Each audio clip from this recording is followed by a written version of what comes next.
So that was the first golden goose. And then you said you started stacking geese like a rapper, at the club. So what's the second geese. goose? I hope that becomes a term that we can use, stacking geese. Yeah, stacking geese. We got to get some shirts goose made. orgy, Where's my merch baby? guy? Hey, merch guy.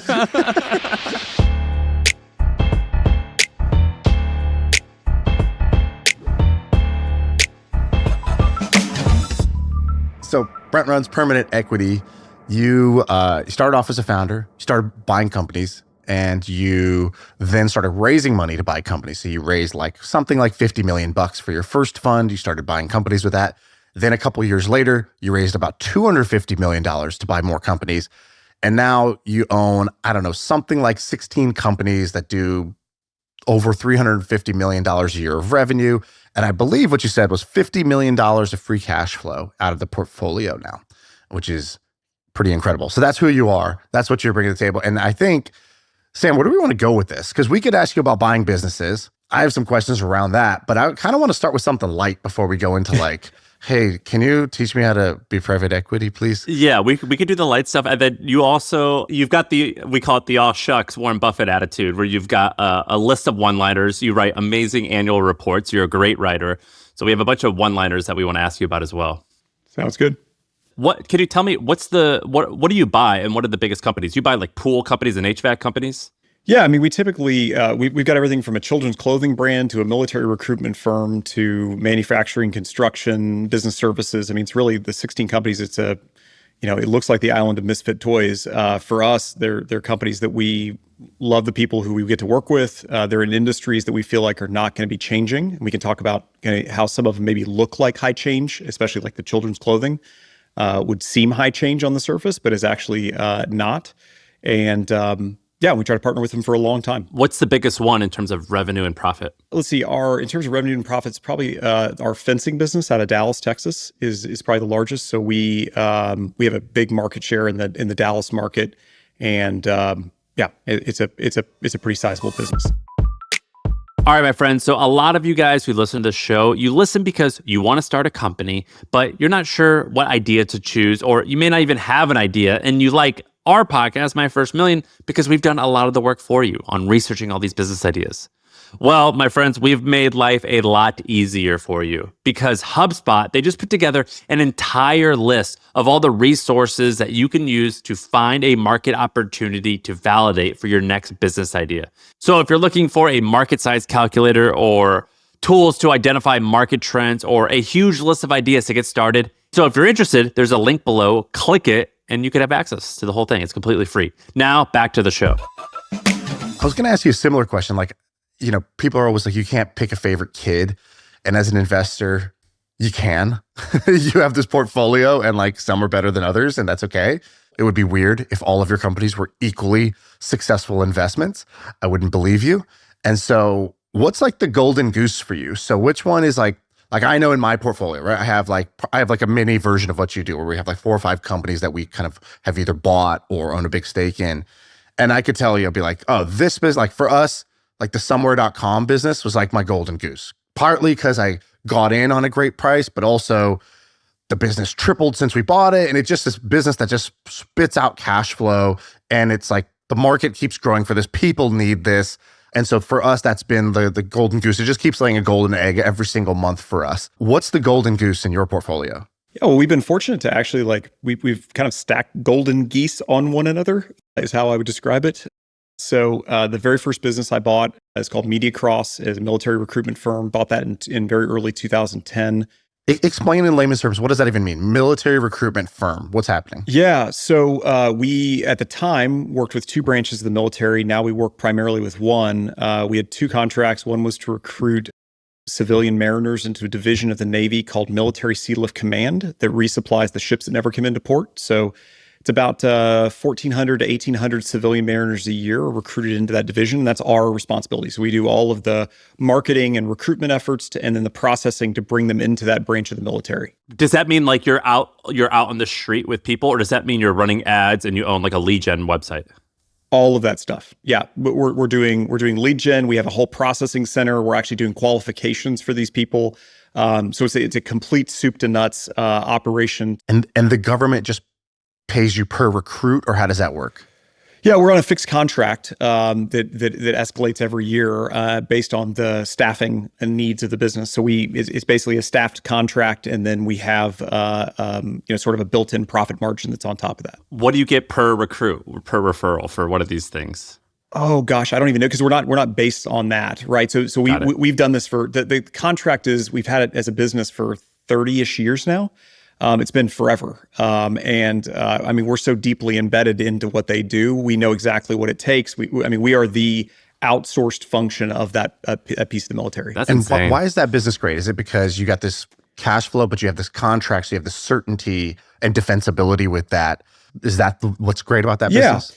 Yeah. I mean, so for the most part, we know what our profitability is going to be in 3 years from now. Right. And so once you get that business optimized and you get great people in place, and the leader of that business we've had, she's been with the business since the very beginning. So we're 15 years into the relationship. She's doing a great job, and it clicks. So that was I would call the original golden goose that allowed me to paid back the SBA.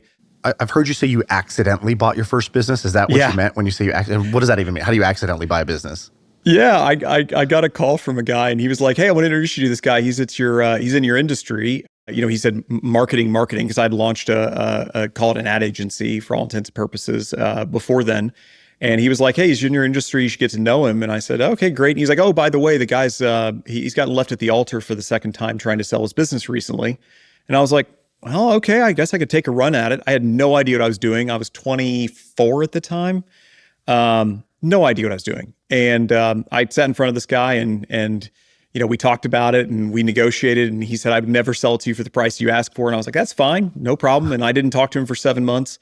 And then 7 months later, he called me up out of the blue and said, "I've just renewed our largest account. Business is in great shape. I'm exhausted. I'll give it to you for the price you asked for, but you got to close all cash 60 days from now." And it was one of those where you kind of you make the sale on, then you go down the elevator and you say, "Oh shit." It was like that, right? And I remember getting off the phone and I was like, "Oh crap, I just obligated myself to go buy a business. I have no idea what I'm doing." Did you know anything about digital marketing? Yeah, I mean, we did digital marketing work back then. You have a marketing agency, you stumble into this business. You're like, somebody tells you there's a chance to buy it. You're like, all right, I could try. He says no to the first price. He comes back. You're not even following up. He comes back and says, "Hey, still interested." But you don't have a lot of money. You're 24 years old. So you go to the SBA and you get an SBA loan for this thing?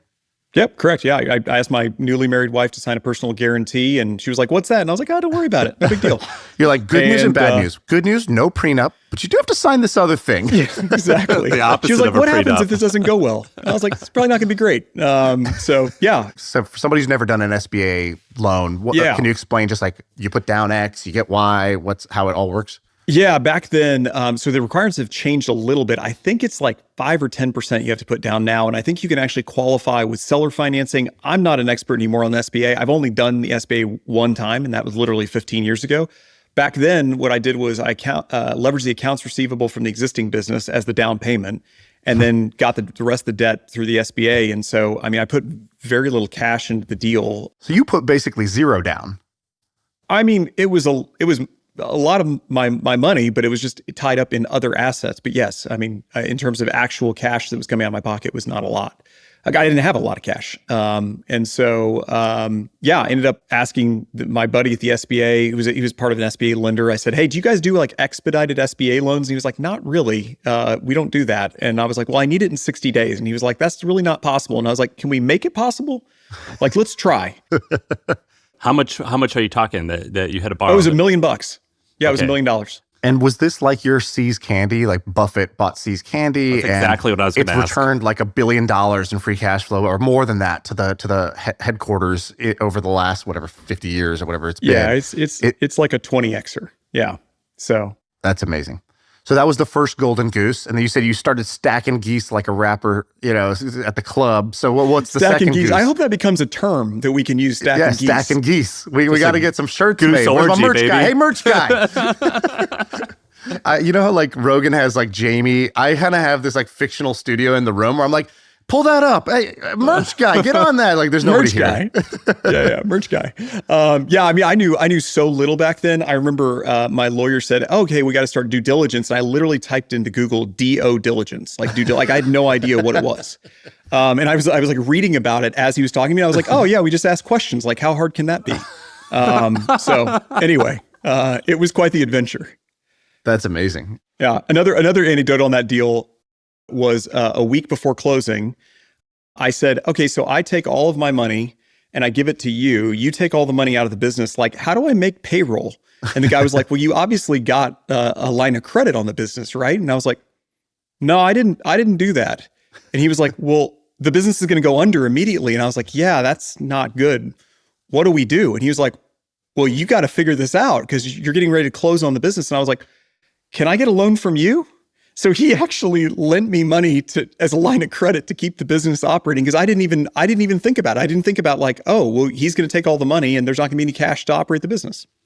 I was with this guy this weekend and he was like, hey, should I start my own business? I'm 28. I don't think I have enough experience though. And I was like, yeah, I'm pretty sure like a lack of experience hasn't stopped a lot of people. You can kind of be like kind of a dummy and get into it and you'll probably learn in like 6 months. And you are a good example of that. You don't really need to know much. Huge dummy. Is exactly the way I think about myself. In like the lean manufacturing part, like kind of philosophy, they have this idea of like just in time, right? You do things just in time versus doing everything ahead of time. And so just in time learning is basically what you did. It's like, oh, when I need to close, then I figure out what due diligence is. Then when I need to take over the business, I learn what working capital is. And you learned each of the core concepts as you needed them, which is actually the real way that people learn, rather than I'm going to learn everything up front. Then I'm fully prepared to now go do this. And like in reality, that's not how life works.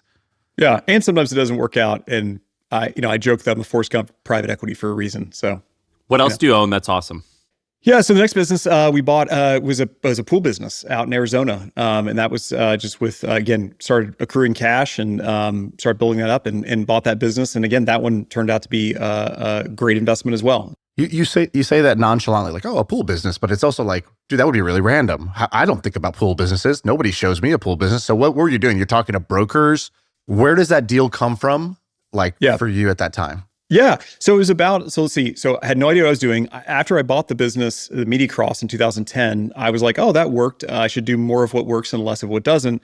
At the time, there wasn't a lot of writing on the internet about this. So, I mean, there was a little bit of stuff out of Harvard, a little bit out of Stanford around search funds, but there was very little activity online. And so I was like, well, I just need to ask around. I was like, are there other people doing this?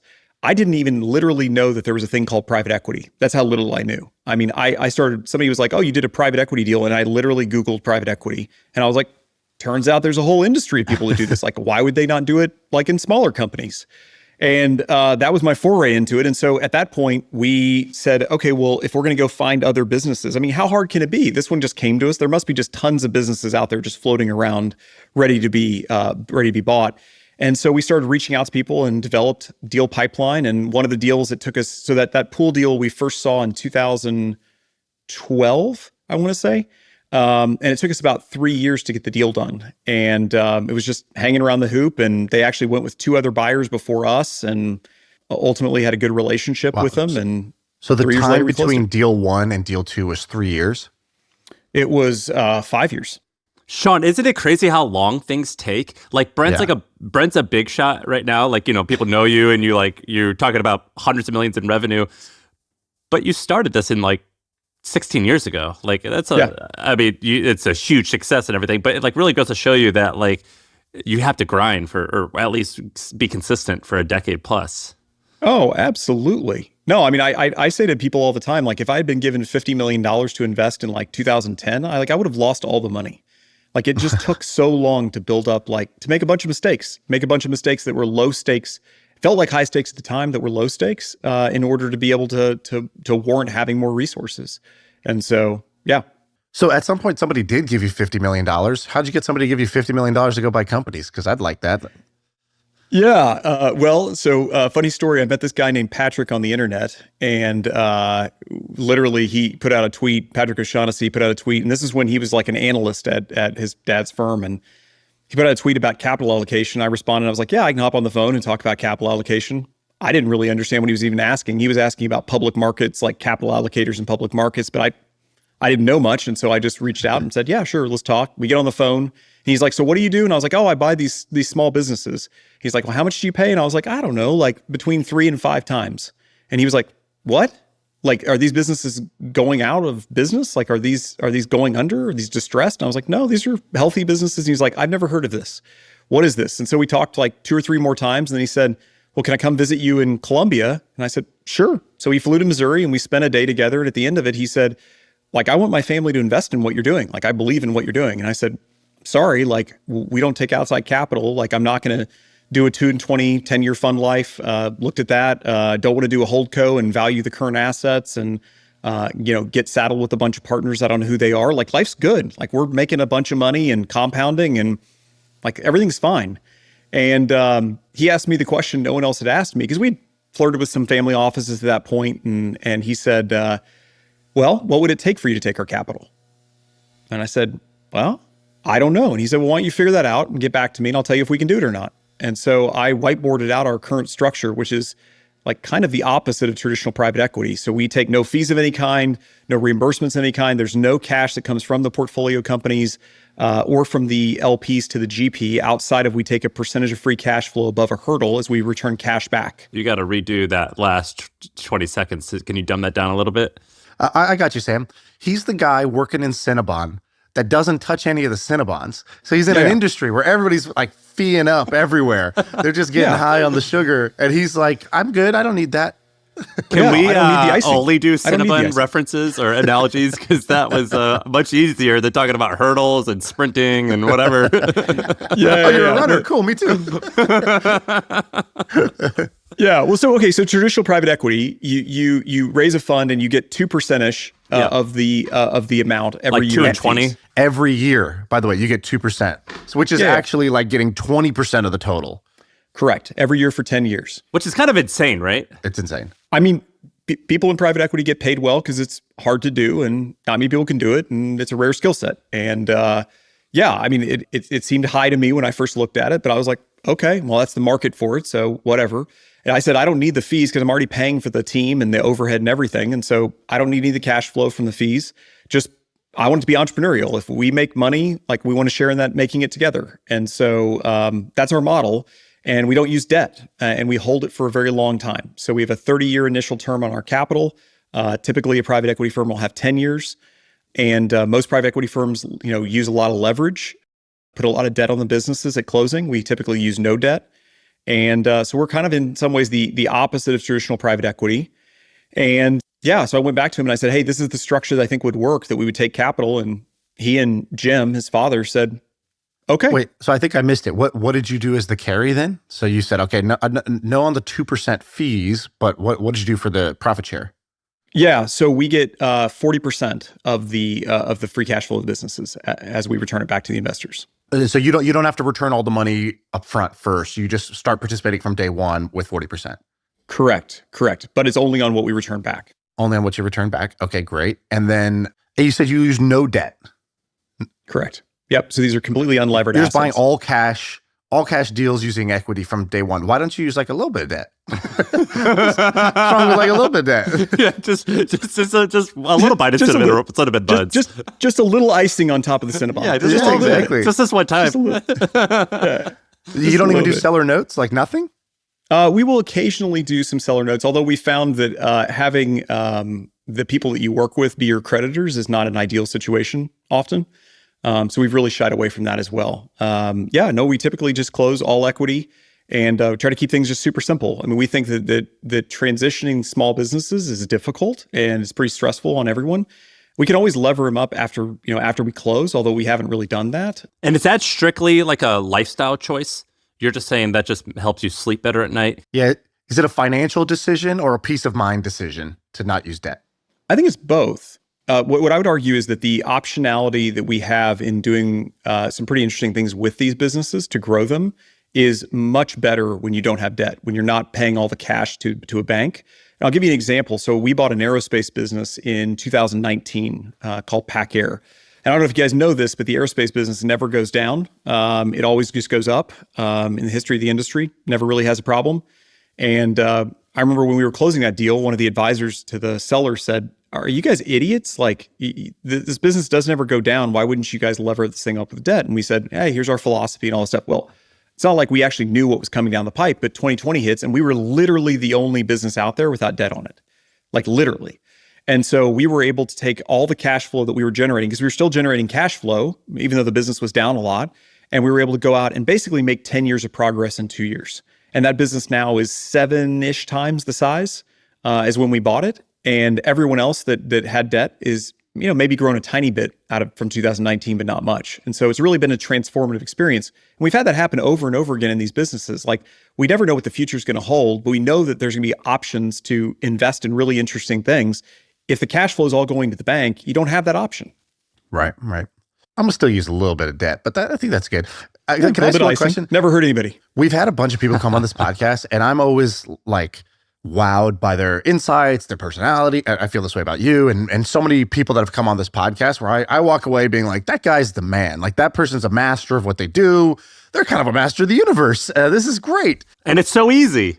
And it's so easy.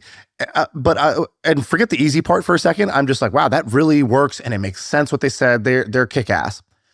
And then if you look at people over like a 20-year period or, like a longer period, 10 to 20 years, there's this base question, which is like, if you just put money in the S&P, you get some rate of return, right? So like Sam loves to put money into the index, and he's like, cool, I like that because I do no work and I'm going to get, Sam, what do you want to get? 8, 9%, something like that? I would be very happy with 8% per year. Okay, so 8% a year. And so to be smart and do a bunch of work, you got to beat that. And so we've had people come on this podcast that when they talk, they sound absolutely brilliant. And then later you look at their returns and it's like, oh, they kind of don't beat the index actually. And I don't even think that's really like a knock on them, or I don't even view that as like, they're not like a charlatan. I just think it's really hard to beat the index actually. So what do you try to do in terms of like your rate of return, and what's your score? So if the S&P is doing 9% a year compounding, what are you doing out of permanent equity? Yeah.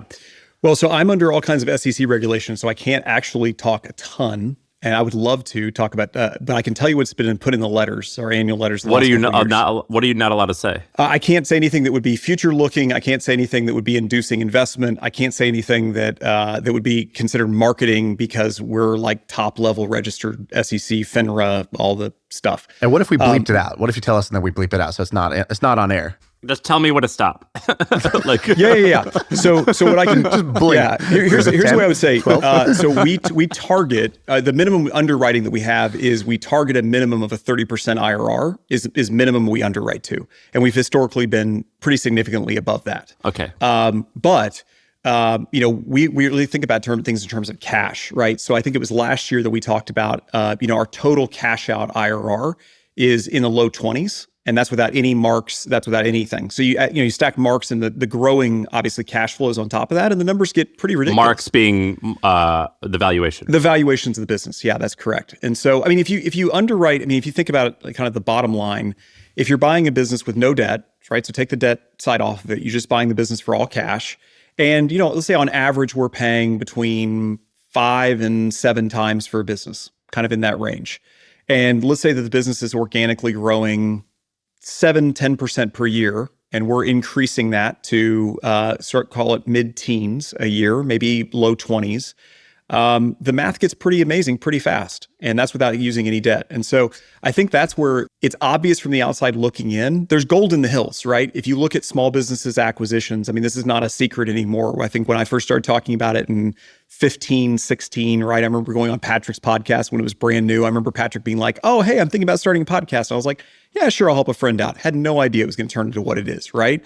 But I remember going on there and people were like shocked, at like what you could buy these businesses for. And people say, oh, well, that's not fair. It's an inefficient market.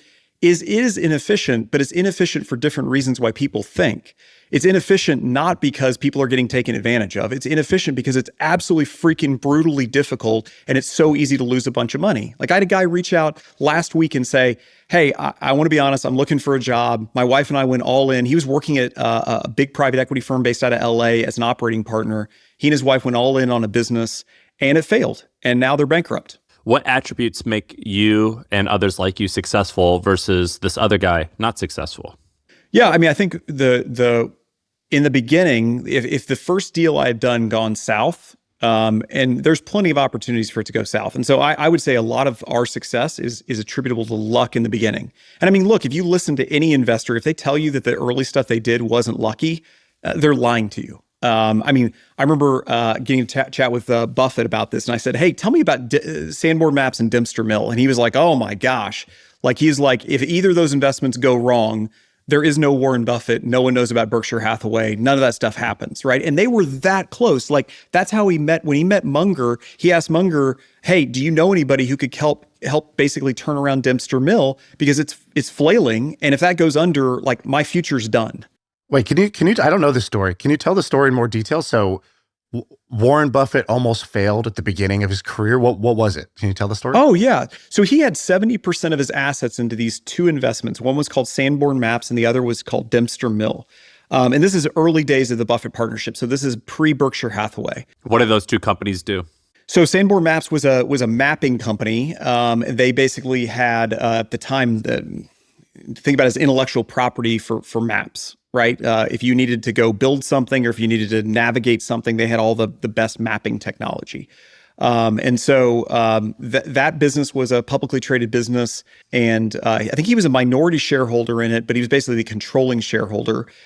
That one, I think, turned around independent of him installing new leadership. But Dempster Mill was a completely different story. He bought into that, took control of it, and the business was just flailing. So Dempster Mill, I can't remember exactly. I think they were constructing mills of some sort, hence the name Dempster Mill. And it was basically the biggest headache. And he was staring down the barrel like I did. And I mean, I can talk about the early days. Like we almost failed like 5 different times. So sorry. So he had 70% of his assets in these two companies, but those were public companies where he's just a passive investor, or he was like owned the majority of those companies where he could make a change in them. Yeah, so I think that he may not have had a controlling stake in Sanborn, but I know he had enough shares where he could basically throw his weight around in that one. Gotcha. I think Dempster Mill, I think he actually did buy a majority of it and have control of it. And so those companies, they're not doing well. And you said he goes to Munger and asks him something? Yeah, so he just met this guy, Charlie Munger, who had been back into town in Omaha, and he had kind of gotten a matchmaking by a mutual friend who said, "Hey, you guys are the two nerdiest dudes we know. You should know each other." It was like bromance, like love at first sight. They get to know one another. And I think it was actually Charlie who said, "Hey, well, like Warren, what's your biggest problem you're facing?"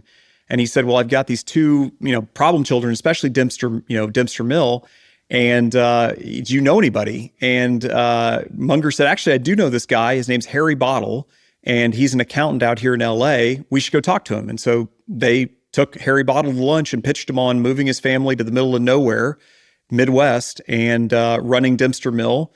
Harry Bottle reluctantly agreed, turns it around, makes Dempster Mill a fortunate surprise on the upside, and again he starts stacking geese, as we talked about. So at all times, everyone in the beginning. I mean, look, you don't get to be successful by not taking risks. Like all investing is taking risk. And so the question is just how much risk are you willing to take? And when you're younger and you don't have much, I mean, the only way to get ahead is by taking more risk. When you are doing all this research, are you an expert in the pool business, or are you just an expert in looking at financial statements? Are you an expert in understanding how leadership thinks and how to find winners? What are you great at? I think I'm pretty good at seeing the big picture. So taking all those pieces, like I'm not the best financial analyst. The joke is I can barely open up Excel. Like I'm not an Excel guy. I've never had the skill set. I've never learned. I never worked at another firm. Like I never took a finance class in my life. So I don't have a lot of the, what I would call like hard skills that you learn as being an associate or an analyst at a firm. I think that I'm pretty decent at putting the puzzle pieces together and then negotiation. I think, and going back to Buffett, he talks about I'm a better investor because I'm an operator. I'm a better operator because I'm an investor. That's true. And I think operating and investing are two sides of it. But I think there's a third leg that's not talked about a lot, which is the deal-making side. And I think that deal-making side, especially as you get into more inefficient markets, becomes really the dominant skill set. So understanding how to put the puzzle pieces together. And like in that pool business, I saw a business that had a clear track record of growth. They were in a durable business. I mean, we kind of joke that, until people stop dipping their bodies in water for pleasure, we'll be fine. It's been happening for a couple thousand years. I think it'll keep going. Like we try to have these like very simple theses for everything. And so if you look at somebody who already has a dominant market share in a market, they've had it for a long time, the business is growing, the market's growing.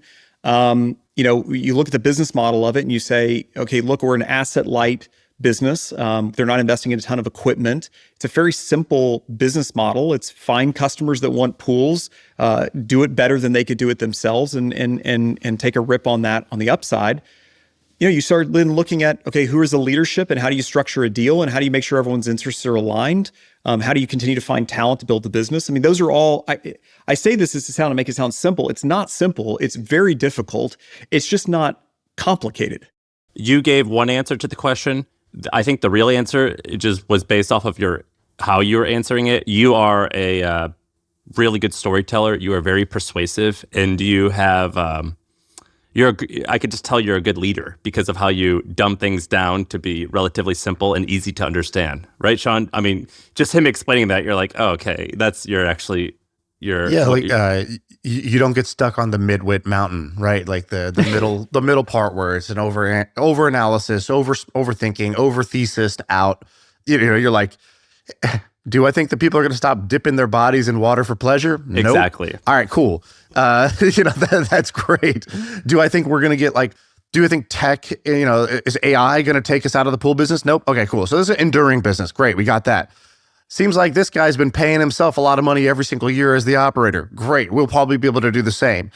Also seems like this guy doesn't do any marketing. He says that, and he doesn't have any ads anywhere. If we did a little bit, probably would help, right? All right, cool. Thesis, done. Check, right? So not overcomplicating things is a skill. I would also say it seems like you have a good amount of level 2 luck, which is the action luck. Like you were talking about that Patrick O'Shaughnessy example. I thought that was a great luck example because you were like, you didn't have any investors. You're just doing this with your own money. This guy tweets out, hey, I'm looking for somebody, whatever, to talk to me about equities or capital allocation. So you reach out, right? And you reach out, you don't have some imposter syndrome or insecurity that prevents you from reaching out. You take some action. And you've probably taken 1,000 actions like that, cheap lottery tickets, where the downside is very low. The upside, if you made a valuable connection like you did, was pretty high, actually. And so you filled out 1,000 of those scratch-off tickets. And then he had luck on the other side, which was perception luck, because he's like, oh, you're buying this company for 4 times profit? That means if you put in $100, you're going to get 25% yield every year, even without growing the business. And wait, I'm in the stock market buying things at 25 times earnings, and you're buying them at 4? So something is good. That makes a lot of sense. So he had that third level of luck, which is you can spot it. You could spot good luck when it shows up at your door. And that's why, that was good on his part. So I think that's impressive to me and a good reminder of you got to take action to get that action luck. And then when you know something and you spot something, what he did a great job was he flew out to Missouri. He got to know you. He pitched you. You said no. And he asked the magic question, what would it take? Whereas 10 other people could have done most of that and not gotten the result that he got. You want to spend more time talking about why you're successful? No. Let me ask you a different question. So I have this goal. I want to retire my sister. So my sister has worked hard. She's got her own business, blah, blah, blah. And she wants to just have an easier life. So she wants to spend time with her kids. She wants to travel. Her business is brick and mortar. So she's stuck in the certain location where those businesses are. She can't really take her eye off the ball in that way. So I want to buy her a business. And I'm like, buying businesses sounds great. You buy a business that's already working. It's cash flowing. You hire a CEO or you promote somebody internally in the company to be the CEO. But I know there's obviously a lot of ways that can go wrong. And so if you're me and you want to retire my sister, where do you start? What is your thought process around buying that first business that's going to get you to $300,000 to $500,000 a year of free cash flow? Where would you orient somebody who's trying to do that? Yeah, I mean, I think it's all about constraints. Actually, I wrote a piece called "How to Buy Your First Smaller Company," literally because this is a question I get a lot from people. And I can remember I had no idea when I first got going. And I mean, the thing is, everyone's got different constraints. Where do you want to live? How much do you want to travel? What do you actually know about? What are you good at, right? So somebody with a very different personality type than me should be buying things that are very different than what I bought. Somebody who wants to live in LA should be buying things that are very different than living in Missouri. People who don't want to travel a lot or who want to drive to the place, that's a very different constraint. Capital constraints. How much cash do you have available to be able to invest? I mean, look, if you have, you can buy really, really high quality business assets that are smaller for 7, 8, 10 times. So if you want something that's going to be more hands-off, that's an incredibly durable business model, You can get something that's either software adjacent. You can get something that has recurring revenue. Like the more you pay up into the value chain, I mean, you're going to have decreased, I think, total returns. But ultimately, like, there are easier businesses to run. So like there are like level 10 difficulty businesses. Like I would not recommend buying into your local restaurant. Like that would not be something that I would recommend doing, especially if you want to quote unquote have an easier life. Like it depends on if you want the role of a hybrid investor operator, which really is you're going through a short season of investment. And then really what you're doing is you're buying a job. Like that's one very specific type of way to leverage your time against your money. If you really just want to be in the investor seat, it's very difficult to only occupy the investor seat in the world of small businesses.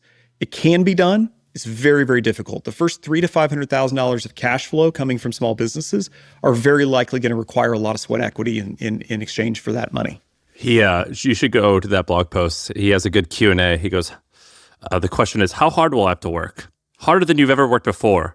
The opportunity in small business in the small business market is dressed in overalls and likes hard work. Dude, you're poetic when you write. I love the way you're. I've told you this before. That's my main skill set. So. Yeah, that's great. You have some one-liners that are pretty cool. Can we just get you? Can I read you a one-liner that you've said, and you just kind of rant on it? So just basically, kind of like make your case for this thing. Why you think this is true, or why you believe it? Why you think people should pay attention to this idea? This is the lightning round, right? It's a lightning round. Yeah, here we go. All businesses are loosely functioning disasters. Some just happen to make money. Yeah. Anybody who's ever operated a business knows this is true. The only people who have issues with this are consultants. So if anytime I've said this publicly, the only people who come at me are people who either got lucky the first time or have never done it. And I mean, look, every business I've ever been involved in, it doesn't matter how profitable the business, how big the business. I've gotten a pretty good view into some very large businesses. They're all highly dysfunctional. Why are they dysfunctional? Because they're full of people. People are messy. When you get a bunch of people together, that messiness compounds. Like it is not a complicated concept. Right. And so I just think that people should lower their expectations and understand what to expect when they get into a business. It's going to be hard.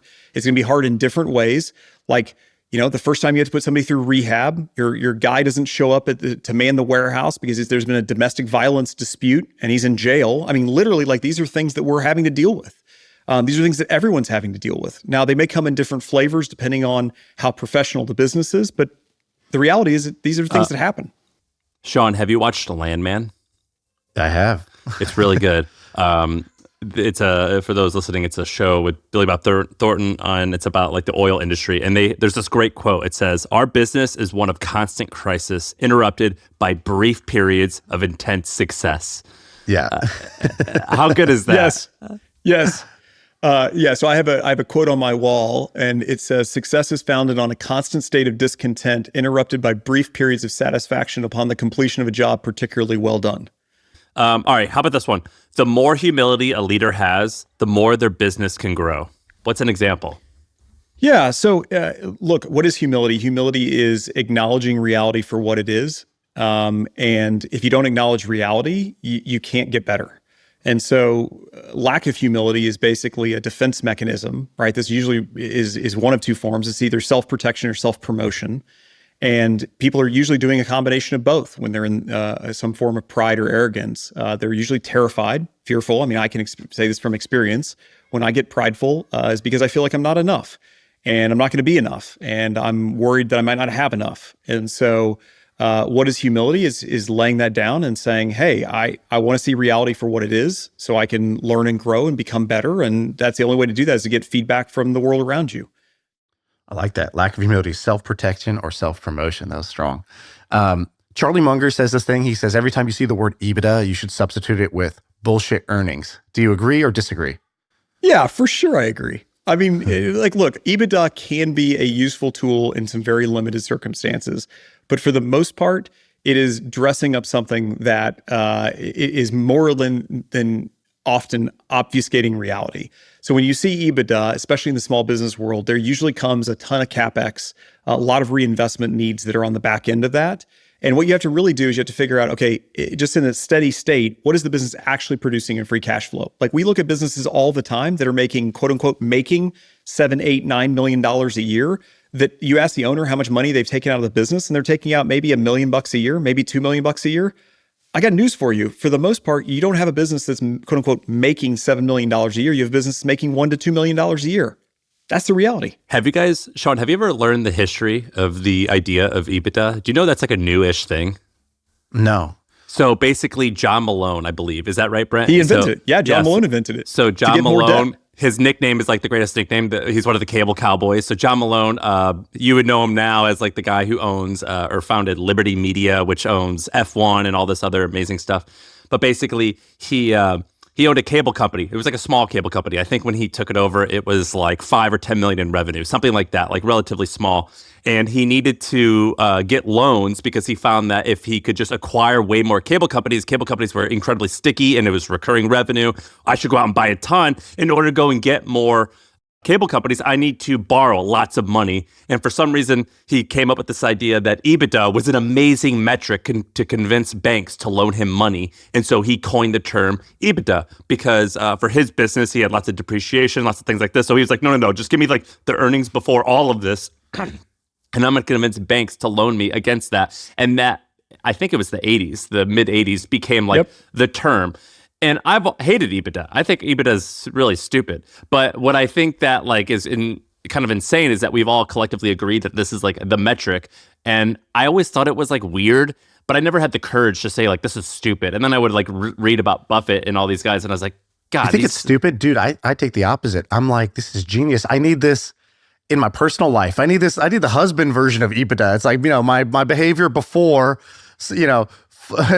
before football, before taking out the trash. Like, if you ignore all those things, I'm great. I'm amazing, actually. Well, it's crazy that like you don't pay your personal taxes on EBITDA. You pay your personal taxes on a cash flow on a cash base. It's just there's so many reasons why this is insane. But also, what's the most insane thing? Adjusted EBITDA. What the hell does that mean? It means whatever you want it to be. That's insane. You have another one, another quote. You said, you either operate with high authority, top down, or delegate in authority. Hell is in the middle.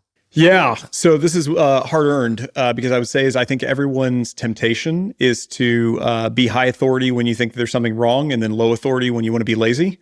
And that combination just makes a mess of everything. And so there's really two ways to be involved with the company. You either say, hey, this is what we're doing. This is how we're doing it. You need to get in line. I need people to go and execute this vision. Or you say, hey, I want to be supportive and helpful. It needs to be your vision. And I'm not going to intervene even when I think that something's wrong. I'm just going to go along for the ride and be helpful and very, very, very lightly intervene. And so you just have to choose. And I think both can work. I think both come with certain upsides and downsides, but you can't do in the middle. Because if you do in the middle, what you end up doing is you end up saying to the leadership team, hey, you're responsible, but I'm basically telling you what you have to do. And so it removes all agency from them. And ultimately, everything that goes right is going to be their fault, and everything that goes wrong is going to be your fault. But to make the lazy, when you say the lazy approach, I'm like, yeah, that sounds great. Sign me up. Yeah. But that's hard. How do you make that work? You have to find the right person, and what attributes does that person have? And Buffett and Munger always said that like incentivizing manager was the number one goal was their number one job. Is that true for you? Yeah, absolutely. 100%. If you're going to try to truly be an investor and not an operator in the business, it all comes down to somebody has to do the work and somebody has to exert judgment.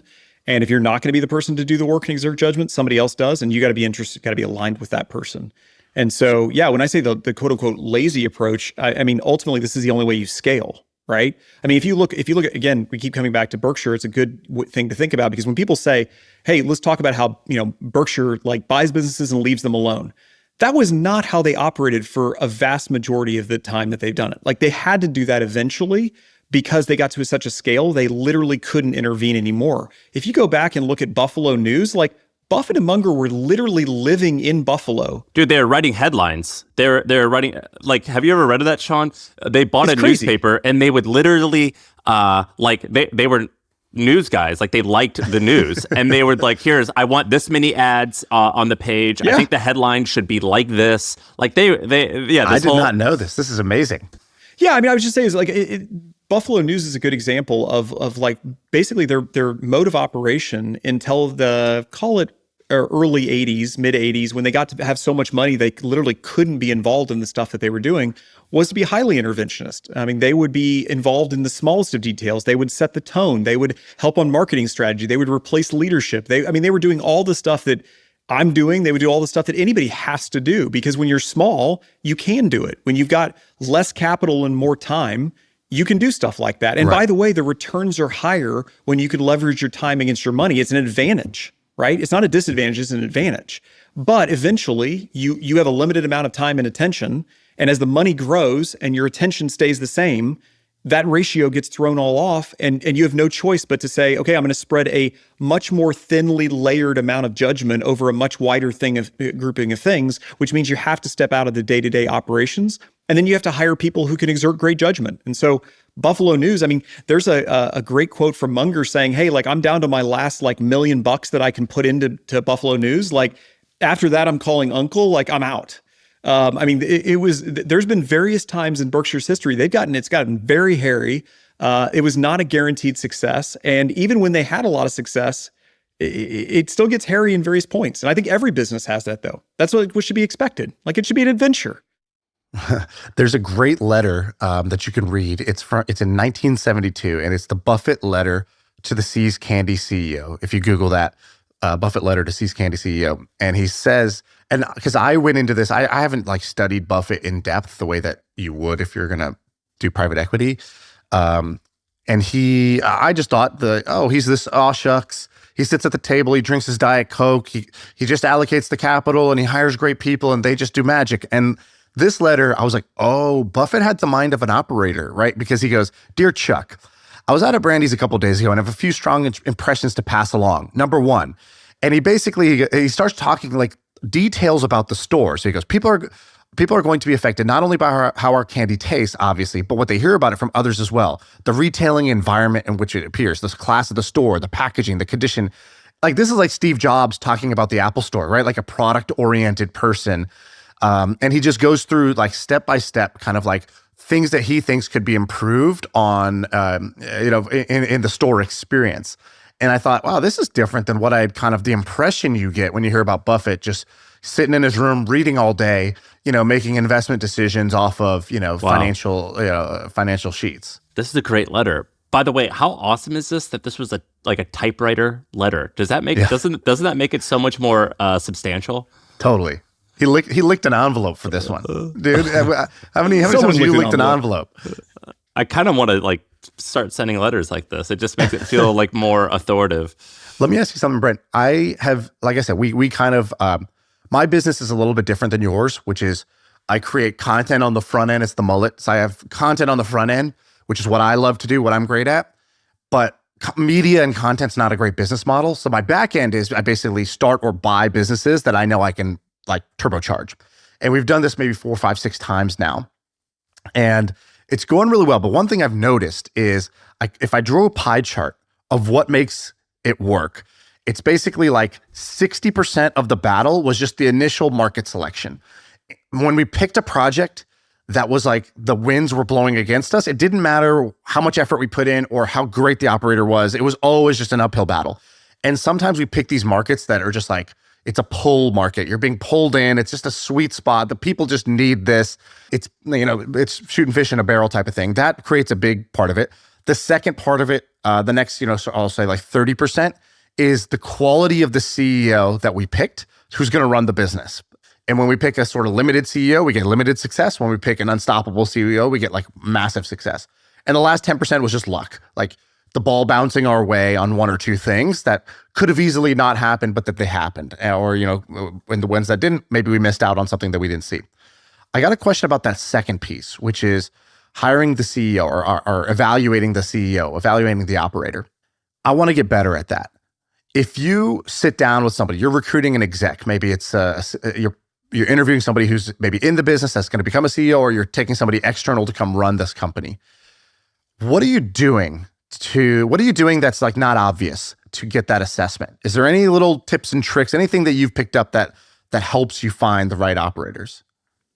Yeah, well, so actually, I think this is probably a pretty underappreciated aspect of being involved in small companies is all about the people, right? And so the better you can be at the people, the better it's going to be for the business.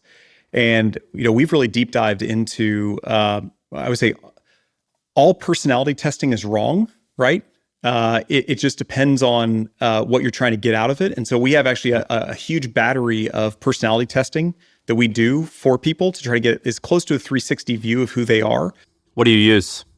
Yeah, so we're doing a combination of DISC, Myers-Briggs, and something called Habit Story, which kind of it has them see like what are the habits that they've built in their life and how are they kind of supporting who they are with the structure and apparatus around them. And I personally also do a lot of study of Enneagram. And so I think actually, personally for me, when I meet somebody, I'm instantly categorizing them as what I think their Enneagram number is. And I'm automatically categorizing them across the four main Myers-Briggs. Dude, this is crazy areas. to me. I thought that's just horoscopes for dudes. Like, do you really use this as like your core thing? That's amazing. Yeah, well, so all of it tells you something about the person, right? So if you think about, so Enneagram, most people don't understand this. So Enneagram basically tells you who you are at your worst. And there's 9 numbers, and basically everyone falls into a number, and then you have what's called wings, which is kind of where do you tip from that number. So for me, I'm a 3 and I tip 2. So a 3 is they call the achiever. My biggest insecurities is that I'm not enough and I want people to like me. And so again, if anybody's proud of their Enneagram, it means they don't understand Enneagram. Like it's not a good thing, right? This basically tells you what are your deepest fears and what is your areas of greatest weakness. But if you can know that about somebody, you can see them, how is that playing out in their life, right? So like when I'm at my least healthy, I'm a people pleaser. I say yes to way too much stuff. I don't tell people the truth. It's really unhealthy. It's highly destructive behavior, right? I'm very focused on hierarchy. And my guess is that you guys have different Enneagrams, right? I won't guess your Enneagrams, but can you do it? That's great. Yeah, keep going. Do it. I can't wait. Yeah. My guess is Shaan, you're a 3, and my guess is Sam's an 8. But what's 3 and what's 8? The 3 is the achiever. Well, so 3s and 8s both achieve, but for very different reasons. So 3s achieve because they want people to love them. It's like less about the thing itself, and then 8s really want the thing itself. So like as a 3, like I don't want money to just like want the money. Like I want the money because I want people to love me. 8s really want the money because they want the security and they want the power that comes with the money. So I want to learn I want to roll over so that I get pet and my tail can wag. Sam just wants the dog treat. Yep, that's exactly right. That sounds right. What do you think, Sam? Exactly. Yeah. Well, like he's describing everything in like the most positive way. So like, yeah, it sounds great. I like that. And then I looked up who other 8s were, and it's like Winston Churchill, Martin Luther King. I'm like, yeah, okay, cool. Yeah, for sure. What this is like crazy fascinating. You said like 5 different things. So can you give us the exact? So you said Myers-Briggs, and then you said this other test. What's like the exact stuff that you're using? Yeah, so there's 2 things. One is when I first meet somebody, I can walk you through what I do, and then I would say is separately from that in a hiring process, we use that once we get serious about a candidate, then we put them through a huge battery of testing to make sure we try to understand them, right? Okay. For me personally, when I first meet somebody, it helps me so much to be able to categorize them into what I expect based on just kind of how they're showing up in the world. In Myers-Briggs, right? So you have I and E. So are they introverted or are they extroverted? Right? Are they S or are they N, which is are they in the present? Are they sensing or are they in the future? Right? Then are they a thinker or are they a feeler? Right? So are they primarily excited about ideas or are they primarily excited about sort of the people themselves? Right? And then the last one is T and P, which is are they J and P, which is are they very focused on rigid schedules and on creating order, or do they like to go and test and try a whole bunch of things, right? And how all these like sort of stack up and combine really gives you a much more holistic view of who somebody is. Then when you then pair with Enneagram, I think gives you probably those 2 together, I think creates the quickest and the most holistic view of who somebody is, where if you can get like a pretty good idea quickly of who they are, like how I would talk to somebody who's present oriented is very different than how I talk to somebody who's future oriented. And oftentimes, we assume the whole world operates like the way we do. Like my wife and I are literally the opposites in every single one of these areas. So you can imagine in our marriage, like how she shows up and how I show up is so different. And it creates all kinds of miscommunications. We've been married now for 16 years. And we went through personality testing together about, 3.5, 4 years ago. It was game changing in our marriage.